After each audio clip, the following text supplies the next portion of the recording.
PSC ഡയറിയിലേക്ക് സ്വാഗതം. ഇന്ന് നമ്മൾ പഠിക്കാൻ പോകുന്നത് മാർച്ചിലെ കറണ്ട് അഫയേഴ്സ് ആണ്. മാർച്ച് 2025. നമുക്ക് ആദ്യത്തെ പോയിന്റിലേക്ക് കിടക്കാം. ആദ്യമായിട്ട് നമുക്ക് പഠിക്കാനുള്ളത് AI ഉച്ചകോടിയെ കുറിച്ചാണ്. AI ഉച്ചകോടി, നിർമ്മിത ബുദ്ധി ഉച്ചകോടി. ഇത് ഒരു പ്രധാനപ്പെട്ട ടോപ്പിക്കാണ്, പരീക്ഷയ്ക്ക് പ്രതീക്ഷിക്കാം. അന്താരാഷ്ട്ര നിർമ്മിത ബുദ്ധി ഉച്ചകോടി പാരീസിലാണ് അടുത്തിടെ നടന്നത്. ഏറ്റവും ലേറ്റസ്റ്റ് ആയിട്ട് നടന്നിട്ടുള്ളത് പാരീസിലാണ്. AI ഉച്ചകോടി അല്ലെ, അന്താരാഷ്ട്ര നിർമ്മിത ബുദ്ധി ഉച്ചകോടി പാരീസിലാണ് നടന്നത്. അടുത്ത AI ഉച്ചകോടി നടക്കാൻ പോകുന്നത് നമ്മുടെ ഇന്ത്യയിലാണ്. ഇതൊന്ന് നോട്ട് ചെയ്ത് വെക്കണം. അടുത്ത AI ഉച്ചകോടി നടക്കാൻ പോകുന്നത് നമ്മുടെ ഇന്ത്യയിലാണ്. അടുത്തൊരു പോയിന്റ് നോക്കാം. നമ്മൾ നിശാഗന്ധി പുരസ്കാരം നമ്മൾ കേട്ടിട്ടുള്ളതാണല്ലേ, നമുക്ക് പഠിക്കാനുള്ളതാണ് നിശാഗന്ധി പുരസ്കാരം. ഇത് നൽകുന്നത് നമ്മുടെ സംസ്ഥാന വിനോദസഞ്ചാര വകുപ്പാണ് അല്ലെ. എന്തിനാണെന്ന് ചോദിച്ചാൽ നൃത്തരംഗത്തെ സമഗ്ര സംഭാവനയ്ക്ക് സംസ്ഥാന വിനോദസഞ്ചാര വകുപ്പ് നൽകുന്ന പുരസ്കാരമാണ് നിശാഗന്ധി പുരസ്കാരം. ഇത് ലേറ്റസ്റ്റ് ആയിട്ട് കിട്ടിയിട്ടുള്ളത് പണ്ഡിറ്റ് രാജേന്ദ്ര ഗംഗാണിയാണ്. പണ്ഡിറ്റ് രാജേന്ദ്ര ഗംഗാനി അല്ലെ, ഇദ്ദേഹം പ്രശസ്ത കഥക് കലാകാരനാണ്. അപ്പൊ നോക്കുക, നൃത്തരംഗത്തെ സമഗ്ര സംഭാവനയ്ക്ക് സംസ്ഥാന വിനോദസഞ്ചാര വകുപ്പ് നൽകുന്ന നിശാഗന്ധി പുരസ്കാരം ഇത്തവണ ലഭിച്ചിട്ടുള്ളത് പ്രശസ്ത കഥക് കലാകാരൻ പണ്ഡിറ്റ് രാജേന്ദ്ര ഗംഗാനിക്കാണ്. 1.5 ലക്ഷം രൂപയുടേതാണ് ഈ പുരസ്കാരം എന്ന് പറയുന്നത്. അടുത്തൊരു പോയിന്റ് നോക്കുക. ഏകദിന ക്രിക്കറ്റിലെ അരങ്ങേറ്റ മത്സരത്തിൽ 150 റൺസിലെത്തുന്ന ആദ്യ കളിക്കാരനാണ് മാത്യു ബ്രീഡ്സ്കെ അല്ലെ.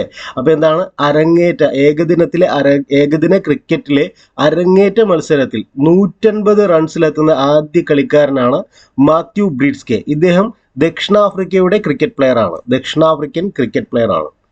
അടുത്തൊരു പുരസ്കാരമാണ് സ്വാതി അയ്യപ്പ പണിക്കർ സാഹിത്യ പുരസ്കാരം. ഇത് ഏറ്റവും ലേറ്റസ്റ്റ് ആയിട്ട് കിട്ടിയിട്ടുള്ളത് കെ ജയകുമാറിനാണ്. കെ ജയകുമാർ, അദ്ദേഹം മുൻ ചീഫ് സെക്രട്ടറിയും എഴുത്തുകാരനുമാണ് അല്ലെ, കെ ജയകുമാർ. അപ്പൊ എന്താണ് സ്വാതി അയ്യപ്പ പണിക്കർ സാഹിത്യ പുരസ്കാരം ഏറ്റവും ലേറ്റസ്റ്റ് ആയിട്ട് കിട്ടിയിട്ടുള്ളത് നമ്മുടെ മുൻ ചീഫ് സെക്രട്ടറിയും എഴുത്തുകാരനുമായിട്ടുള്ള കെ ജയകുമാറിനാണ്. നിങ്ങൾ ആദ്യമായിട്ടാണ് ഈ ചാനൽ കാണുന്നതെങ്കിൽ സബ്സ്ക്രൈബ് ചെയ്യാൻ മറക്കരുത്. പിന്നെ ലൈക്കാണ് വേണ്ടത്, എന്നാലേ വീഡിയോയ്ക്ക് റീച്ച് കിട്ടും. അടുത്ത ഒരു പോയിന്റ് നമുക്ക് നോക്കാം. ഇതിപ്പോൾ നമ്മൾ പറഞ്ഞതാണ് സ്വാതി അയ്യപ്പ പണിക്കർ സാഹിത്യ പുരസ്കാരം മുൻ ചീഫ് സെക്രട്ടറിയും എഴുത്തുകാരനുമായ കെ ജയകുമാർ ലഭിച്ചു. അടുത്ത ഒരു പോയിന്റ് നമുക്ക് നോക്കാം. 2032 ഭൂമിയിൽ പതിക്കാനിടയുള്ള 2024 YR4 ചിഹ്നഗ്രഹത്തെ നിരീക്ഷിക്കാൻ ഐക്യരാഷ്ട്രസഭ തീരുമാനിച്ചു അല്ലെ. 2032 നമ്മളിപ്പോൾ നിൽക്കുന്ന 2025 അല്ലെ. അപ്പൊ 2032 ഭൂമിയിൽ പതിക്കാനിടയുള്ള 2024 YR4 എന്ന ചിഹ്നഗ്രഹത്തെ നിരീക്ഷിക്കാൻ ഐക്യരാഷ്ട്രസഭ തീരുമാനിച്ചു. ഇനി മധ്യപ്രദേശിലെ രേവയിൽ ഇന്ത്യയിലെ ആദ്യത്തെ വൈറ്റ് ടൈഗർ ബ്രീഡിംഗ് കേന്ദ്രം നിലവിൽ വരുന്നു അല്ലെ. അപ്പൊ എവിടെയാണ് ഇന്ത്യയിലെ ആദ്യത്തെ വൈറ്റ് ടൈഗർ ബ്രീഡിംഗ് കേന്ദ്രം നിലവിൽ വരുന്നത്? അത് മധ്യപ്രദേശിലെ രേവയിലാണ്. രേവയിൽ കരസേനയുടെ കിഴക്കൻ മേഖല ആസ്ഥാനത്തിന്റെ പേര് മാറ്റിയിട്ടുണ്ട്. ഇപ്പോൾ അതിന്റെ പുതിയ പേര് വിജയ് ദുർഗ് എന്നാണ്. കരസേനയുടെ കിഴക്കൻ മേഖല ആസ്ഥാനത്തിന്റെ പുതിയ പേര് വിജയ് ദുർഗ് എന്നാണ്. ഇതിന്റെ പഴയ പേര് എന്തെന്ന് ചോദിച്ചാൽ അത് ഫോർട്ട് വില്യം എന്നായിരുന്നു. പഴയ പേര് ഫോർട്ട് വില്യം എന്നായിരുന്നു അല്ലെ. അടുത്ത ഒരു പോയിന്റ് നോക്കുക. വിദേശത്ത് ജോലി ചെയ്യുന്ന ഇന്ത്യക്കാരുടെ അവകാശങ്ങൾ സംരക്ഷിക്കുന്നതിനായി, എവിടെയാണ് വിദേശത്ത് ജോലി ചെയ്യുന്ന ഇന്ത്യക്കാരുടെ അവകാശങ്ങൾ സംരക്ഷിക്കുന്നതിനായി കേന്ദ്ര സർക്കാർ കൊണ്ടുവരുന്ന പുതിയ നിയമമാണ് ഓവർസീസ് മൊബിലിറ്റി അല്ലെ, ഫെസിലിറ്റേഷൻ ആൻഡ് വെൽഫെയർ എന്ന് അല്ലെ പറയുന്നു. എന്താണ് overseas mobility facilitation and welfare എന്ന് പറയുന്ന പുതിയ നിയമം എന്തിനു വേണ്ടിയുള്ളതാണ്? ആ ഓവർസീസ് എന്ന വാക്കിലെ അറിയാം അല്ലെ, എന്താണ് വിദേശത്ത് ജോലി ചെയ്യുന്ന ഇന്ത്യക്കാരുടെ അവകാശങ്ങൾ സംരക്ഷിക്കുന്നതിനായി കേന്ദ്ര സർക്കാർ കൊണ്ടുവരുന്ന പുതിയ നിയമമാണെന്ന് നമുക്ക് മനസ്സിലാക്കാം. വംശനാശ ഭീഷണി നേരിടുന്ന വന്യജീവികളുടെ സംരക്ഷണത്തിനായി ഐക്യരാഷ്ട്രസഭയുടെ മാതൃകയിൽ ആരംഭിച്ച സംഘടനയാണ് ഇപ്ക എന്ന് പറയുന്നത്. എന്താണ് ഇപ്ക എന്ന് ചോദിച്ചാൽ ഇന്റർനാഷണൽ ബിഗ് ക്യാറ്റ് അലയൻസ് എന്നാണ് പൂർണ്ണരൂപം അല്ലെ. ചുരുക്കി നമുക്ക് ഇപ്ക എന്ന് വിളിക്കാം അല്ലെ. ഇപ്പൊ റെഡ് ഡേറ്റ ബുക്ക് നമുക്കറിയാവുന്നതാണ്. ഏകദേശം അതേ മാതൃകയിൽ എന്താണ് ഇതിന്റെ ഇപ്കയുടെ പ്രത്യേകത? വംശനാശ ഭീഷണി നേരിടുന്ന വന്യജീവികളുടെ സംരക്ഷണത്തിന് വേണ്ടിയിട്ട് കൊണ്ടുവന്ന ആരംഭിച്ചൊരു സംഘടനയാണ് ഇപ്ക എന്ന് പറയുന്നത്. ഇന്റർനാഷണൽ ബിഗ് ക്യാറ്റ് അലയൻസ് എന്നാണ് ഇപ്ക. ഇനി 38ാമത് ദേശീയ ഗെയിംസിൽ സർവീസസ് ചാമ്പ്യന്മാരായി അല്ലെ. കേരളത്തിന് 14ാം സ്ഥാനമാണ്. ഉത്തരാഖണ്ഡ് ആയിരുന്നു വേദി അല്ലെ. ഒരു 4 പോയിന്റ് നമുക്ക് ഇവിടെ നിന്ന് ലഭിക്കും. എന്തൊക്കെയാണ്? എത്രാമത് ദേശീയ ഗെയിംസ് ആണ് ഉത്തരാഖണ്ഡിൽ നടന്നത്? അത് 38ാമത് ദേശീയ ഗെയിംസ് ആണ് അല്ലെ. എത്രാമത് ദേശീയ ഗെയിംസ് ആണ് ഇപ്പൊ ലേറ്റസ്റ്റ് ആയിട്ട് നടന്നത്? 38ാമത് ദേശീയ ഗെയിംസ് ആണ്. അടുത്തൊരു ചോദ്യം, 38ാമത് ദേശീയ ഗെയിംസ് നടന്ന സംസ്ഥാനം ഏതാണ്? ഉത്തരാഖണ്ഡാണ്. ഉത്തരാഖണ്ഡ് അല്ലെ. ഇനി അപ്പൊ 2 ചോദ്യങ്ങളായി. ഇനി മൂന്നാമത്തെ ചോദ്യം, 38ാമത് ദേശീയ ഗെയിംസിൽ ചാമ്പ്യന്മാരായത് ആരാണ്? അത് സർവീസസ് ആണ്. സർവീസസ് അല്ലെ.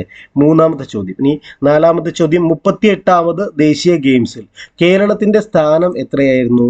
അത് 14ാം സ്ഥാനമാണ് കേരളത്തിന് ലഭിച്ചിട്ടുള്ളത്. അങ്ങനെ നമുക്കൊരു 4 ക്വസ്റ്റ്യൻ ഇതിനകത്ത് നിന്ന് പ്രതീക്ഷിക്കാം അല്ലെ. 4 ഏതെങ്കിലും ഒന്ന് പ്രതീക്ഷിക്കാം. അപ്പൊ അടുത്തൊരു പോയിന്റ് നമുക്ക് നോക്കാം. തദ്ദേശ പുരസ്കാരങ്ങളെ കുറിച്ചിട്ടാണ്. തദ്ദേശ പുരസ്കാരങ്ങൾ. മികച്ച ജില്ലാ പഞ്ചായത്ത് ഏതെന്ന് ചോദിച്ചാൽ അത് കൊല്ലം ജില്ലയ്ക്കാണ്. മികച്ച തദ്ദേശ പുരസ്കാരങ്ങളിൽ കൊല്ലം ജില്ലയ്ക്കാണ് ജില്ലാ പഞ്ചായത്തിനുള്ള പുരസ്കാരം ലഭിച്ചത്. ഇനി ബ്ലോക്ക് പഞ്ചായത്ത് ചോദിച്ചാൽ അത് പെരുമ്പടപ്പാണ്. ഇത് മലപ്പുറം ജില്ലയിലാണ്. പെരുമ്പടപ്പ് മലപ്പുറം ജില്ലയിൽ.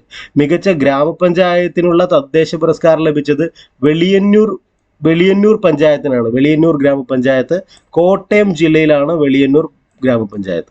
മികച്ച കോർപ്പറേഷനുള്ള അവാർഡ് ലഭിച്ചിട്ടുള്ളത് തിരുവനന്തപുരം ജില്ലയ്ക്കാണ് അല്ലെ. മികച്ച കോർപ്പറേഷൻ തിരുവനന്തപുരം ജില്ലയിലെ തിരുവനന്തപുരം കോർപ്പറേഷൻ. മികച്ച കോർപ്പറേഷൻ ലഭിച്ചിട്ടുള്ളത് തിരുവനന്തപുരം കോർപ്പറേഷനാണ്. മികച്ച നഗരസഭ ഏതെന്ന് ചോദിച്ചാൽ അത് ഗുരുവായൂർ നഗരസഭയാണ്. അപ്പൊ ഒന്നുകൂടി പറയാം. മികച്ച തദ്ദേശ പുരസ്കാരങ്ങളിൽ മികച്ച ജില്ലാ പഞ്ചായത്ത് കൊല്ലം, മികച്ച ബ്ലോക്ക് പഞ്ചായത്ത് പെരുമ്പടപ്പ് മലപ്പുറം, മികച്ച ഗ്രാമപഞ്ചായത്ത് വെളിയന്നൂർ കോട്ടയം, അതേപോലെ മികച്ച കോർപ്പറേഷൻ തിരുവനന്തപുരം കോർപ്പറേഷൻ, മികച്ച നഗരസഭ ഗുരുവായൂർ നഗരസഭ. ഇനി നമുക്ക് ചില പുരസ്കാരങ്ങൾ നേടിയ ആൾക്കാരെയൊക്കെ നമുക്ക് പഠിക്കാം. കലാനിധി അക്ഷരരത്ന പുരസ്കാരം നേടിയത് PV ചന്ദ്രനാണ്. PV ചന്ദ്രൻ. കലാനിധി അക്ഷരരത്ന പുരസ്കാരം നേടിയത് PV ചന്ദ്രനാണ്. എന്താണ് പങ്കജ് അദ്വാനിയുടെ പ്രത്യേകത എന്ന് ചോദിച്ചാൽ ഇന്ത്യൻ സ്നൂക്കർ ചാമ്പ്യൻഷിപ്പിൽ പങ്കജ് അദ്വാനി ആയിരുന്നു ജേതാവ് അല്ലെ. അടുത്തിടെ നടന്ന ഇന്ത്യൻ സ്നൂക്കർ ചാമ്പ്യൻഷിപ്പിൽ പങ്കജ് അദ്വാനിയാണ് ജേതാവ്. നമ്മുടെ KS ചിത്ര അല്ലെ. ചിത്ര ചേച്ചിക്ക് എന്താണ് പ്രത്യേകത എന്ന് ചോദിച്ചാൽ പൂർണ്ണ പുരസ്കാരം ലഭിച്ചിട്ടുള്ളത് ചിത്ര ചേച്ചിക്കാണ് അല്ലെ. KS ചിത്ര അല്ലെ. KS ചിത്രയ്ക്കാണ് നമ്മുടെ ചിത്ര ചേച്ചി അല്ലെ.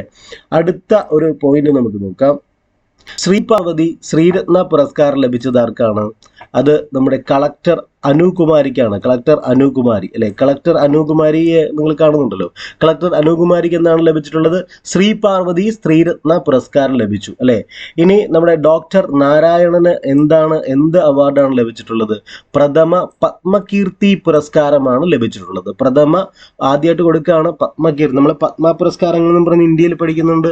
അതേ മാതൃകയിൽ അല്ലെ കേരള പ്രഭ എന്നൊക്കെ പറഞ്ഞിട്ട് കേരള ജ്യോതി എന്ന് പറഞ്ഞ് അതേ മാതൃകയിൽ വേറെ പഠിക്കുന്നുണ്ട്. അതിൻ്റെ കൂടെ പത്മകീർത്തി എന്നും പറഞ്ഞ് ഒരു പുതിയൊരു അവാർഡ് കൊടുത്തു തുടങ്ങിയിട്ടുണ്ട്. അതിൻ്റെ കൂടെയല്ല, ആ ഒരു കാറ്റഗറിയിൽ പത്മ ചേർത്തിട്ട് വരുന്ന കാറ്റഗറിയിൽ പുതിയൊരു അവാർഡ് കൊടുത്തു തുടങ്ങിയിട്ടുണ്ട്. പ്രഥമ പത്മകീർത്തി പുരസ്കാരം നേടിയത് ഡോക്ടർ നാരായണനാണ്. ജ്ഞാനപ്പാന പുരസ്കാരം പിന്നെ നമ്മൾ പഠിക്കാറുണ്ടല്ലേ. ആർക്കാണ്? KP ശങ്കരനാണ് അത് ലേറ്റസ്റ്റ് ആയിട്ട് കിട്ടിയിട്ടുള്ളത്. ജ്ഞാനപ്പാന പുരസ്കാരം നേടിയത് സാഹിത്യ നിരൂപകൻ KP ശങ്കരനാണ്. അടുത്തൊരു പോയിന്റ്, ചിത്രകാരൻ മോപ്പസാങ് വാലത്ത് അന്തരിച്ചു.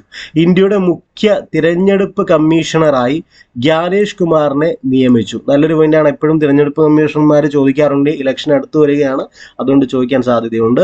നോട്ട് ചെയ്ത് വെക്കുക. ഇന്ത്യയുടെ മുഖ്യ തിരഞ്ഞെടുപ്പ് കമ്മീഷണറായി ജ്ഞാനേഷ് കുമാറിനെ നിയമിച്ചു അല്ലെ. ഇപ്പോൾ ഇന്ത്യയുടെ മുഖ്യ തിരഞ്ഞെടുപ്പ് കമ്മീഷണർ ആരാണ്? ജ്ഞാനേഷ് കുമാറാണ്. അടുത്തത് IVF-ലൂടെ ലോകത്തിൽ ആദ്യമായി കങ്കാരുവിന്റെ ഭ്രൂണങ്ങൾ സൃഷ്ടിച്ചത് ഓസ്ട്രേലിയയാണ് അല്ലെ. കങ്കാരു എന്ന് കേൾക്കുമ്പോഴേ നമുക്കറിയാം ഓസ്ട്രേലിയ ആയിരിക്കും.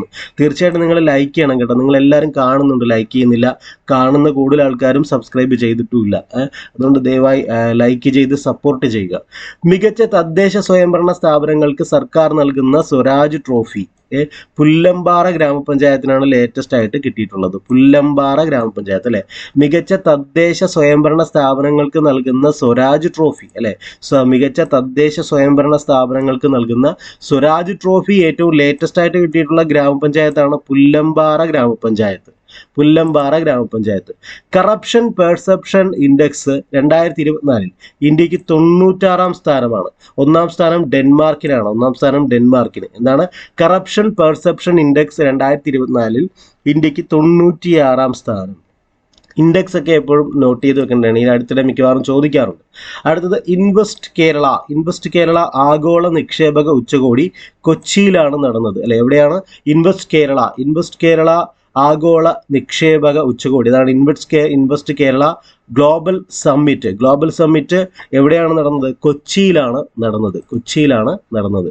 അടുത്തത് വളരെ ഇമ്പോർട്ടൻ്റ് ആയിട്ടുള്ളൊരു കാര്യമാണ്. എന്താണ് പ്രത്യേകം നോക്കുക? കേരള ഫയർ ആൻഡ് റെസ്ക്യൂ സർവീസസിന്റെ ഗാനറ്റ്സ് ആണ് ഈ രാജ്യത്തെ ആദ്യ വനിതാ സ്കൂബ ഡൈവിംഗ് സംഘം അല്ലെ. സ്കൂബ ഡൈവിംഗ് നിങ്ങൾ കണ്ടിട്ടുണ്ടാവും, നിങ്ങൾക്ക് അറിയാവുന്നതാണ്, ചില സിനിമയിലൊക്കെ കണ്ടിട്ടുണ്ടാവും അല്ലെ. ഇപ്പോൾ സ്കൂബ ഡൈവിംഗ് അതിൻ്റെ വനിതകളുടെ ആദ്യത്തെ സ്കൂബ ഡൈവിംഗ് സംഘം, അതായത് നമ്മുടെ ഇന്ത്യയിലെ തന്നെ ആദ്യത്തെ വനിതാ സ്കൂബ ഡൈവിംഗ് സംഘം എന്ന് പറയുന്നത് നമ്മുടെ കേരളത്തിൻ്റെ ഫയർഫോഴ്സിന് സ്വന്തമാണ് അല്ലേ. കേരള ഫയർ ആൻഡ് റെസ്ക്യൂ സർവീസസിന്റെ ഗാനറ്റ്സ് ആണ് ഇന്ത്യയിലെ തന്നെ ആദ്യത്തെ വനിതാ സ്കൂബ ഡൈവിംഗ് സംഘം എന്ന് പറയുന്നത്. വളരെ നല്ല പോയിന്റ് ആണല്ലോ, നല്ലൊരു ചൂടുവയ്പ്പാണ്. ഇതിന്റെ വീഡിയോസ് ഒക്കെ നിങ്ങൾ കണ്ടിട്ടുണ്ടാവും അല്ലെ, ഇവരുടെ ആ ഒരു പ്രാക്ടീസിന്റെ ഒക്കെ വീഡിയോസ്. അപ്പോൾ അടുത്തൊരു പോയിന്റ് നമുക്ക് നോക്കാം. അടുത്ത പോയിന്റ് പറയുന്നത് ഏകദിന ക്രിക്കറ്റിൽ വേഗത്തിൽ 14,000 റൺസ് അല്ലെ, ഏറ്റവും വേഗത്തിൽ 14,000 റൺസ് തികയ്ക്കുന്ന താരമെന്ന റെക്കോർഡ് വിരാട് കോഹ്ലിക്ക് സ്വന്തമാണ് അല്ലെ. അപ്പൊ എന്താണ്? ഏകദിന ക്രിക്കറ്റിൽ വേഗത്തിൽ 14,000 റൺസ് തികയ്ക്കുന്ന താരമെന്ന റെക്കോർഡ് ആരുടെ പേരിലാണ്? വിരാട് കോഹ്ലിയുടെ പേരിൽ. ഏകദിനത്തിൽ കൂടുതൽ ക്യാച്ച് എടുക്കുന്ന ഇന്ത്യക്കാരൻ എന്ന റെക്കോർഡും ആരുടെ പേരാണ്? 158 ക്യാച്ച് എടുത്തിട്ടുണ്ട് അല്ലെ. ഏകദിനത്തിൽ ഏറ്റവും കൂടുതൽ ക്യാച്ച് എടുത്തിട്ടുള്ള റെക്കോർഡും നമ്മുടെ കോഹ്ലിയുടെ പേരിലാണ് അല്ലെ, വിരാട് കോഹ്ലിയുടെ പേരിലാണ്. അടുത്തൊരു പോയിന്റ് നോക്കുക. സമുദ്രത്തിന്റെ അടിത്തട്ടിലേക്ക് മനുഷ്യനെ എത്തിക്കുന്നതിനുള്ള ഇന്ത്യയുടെ പദ്ധതിയാണ് സമുദ്രയാൻ എന്ന് പറയുന്നത് അല്ലെ. നമുക്കറിയാം ചന്ദ്രനിലേക്ക് ചന്ദ്രയാൻ വിട്ടിട്ടുണ്ട് അല്ലെ. നമ്മളെപ്പോഴും ആകാശഗോളങ്ങളെയൊക്കെയാണ് നിരീക്ഷിക്കാൻ പറ്റിയിട്ടുള്ളത് അല്ലെ. ഭൂമിയുടെ ഉള്ളിലേക്ക് അത്തരത്തിലുള്ള പഠനങ്ങളൊക്കെ വളരെ കുറവാണ് അല്ലെ. ഇപ്പൊ നമ്മൾ പോവാണ് സമുദ്രത്തിന്റെ അടിത്തട്ടിലേക്ക് മനുഷ്യനെ എത്തിക്കുന്നതിനുള്ള ഇന്ത്യയുടെ പദ്ധതിയാണ് സമുദ്രയാൻ എന്ന് പറയുന്നത് അല്ലെ. ഇനി നമ്മൾ ഭൂമിക്കുള്ളിലേക്കാണ് പോകുന്നത്. അതിന്റെ ആദ്യപടിയായിട്ട് സമുദ്രയാൻ വിടുകയാണ് അല്ലെ. ഭൂമിയുടെ ഉള്ളറയെക്കുറിച്ചും നമ്മുടെ അധികം പഠനങ്ങൾ വരുന്നില്ലല്ലോ, അങ്ങോട്ട് പര്യവേഷണങ്ങൾ നടക്കുന്നില്ലല്ലോ, അങ്ങനെ നമ്മൾ പഠിക്കുന്നില്ല. അപ്പൊ ഇനിയിപ്പോ അതായിരിക്കും രാജ്യങ്ങളുടെ ശ്രദ്ധ അല്ലെ. ഭൂമിയുടെ ഉള്ളിൽ എന്താണ് നടക്കുന്നത് എന്നറിയാനാണ്. അതിന്റെ ആദ്യത്തെ പടിയായിട്ട് സമുദ്രത്തിന്റെ അടിത്തട്ട് മനസ്സിലാക്കാൻ വേണ്ടിയിട്ട് സമുദ്രയാൻ വിക്ഷേപിക്കുകയാണ്. സമുദ്രയാൻ എന്നാണ് അതിന്റെ പേര്, ഇന്ത്യയുടെ പദ്ധതിയുടെ പേര്. ഇനി എൻ രാമചന്ദ്രൻ പുരസ്കാരം ലഭിച്ചിട്ടുള്ളത് ഷബാന ആസ്മിക്കാണ്. ഏറ്റവും ലേറ്റസ്റ്റ് ആയിട്ട് എൻ രാമചന്ദ്രൻ പുരസ്കാരം ലഭിച്ചത് ആർക്കാണ്?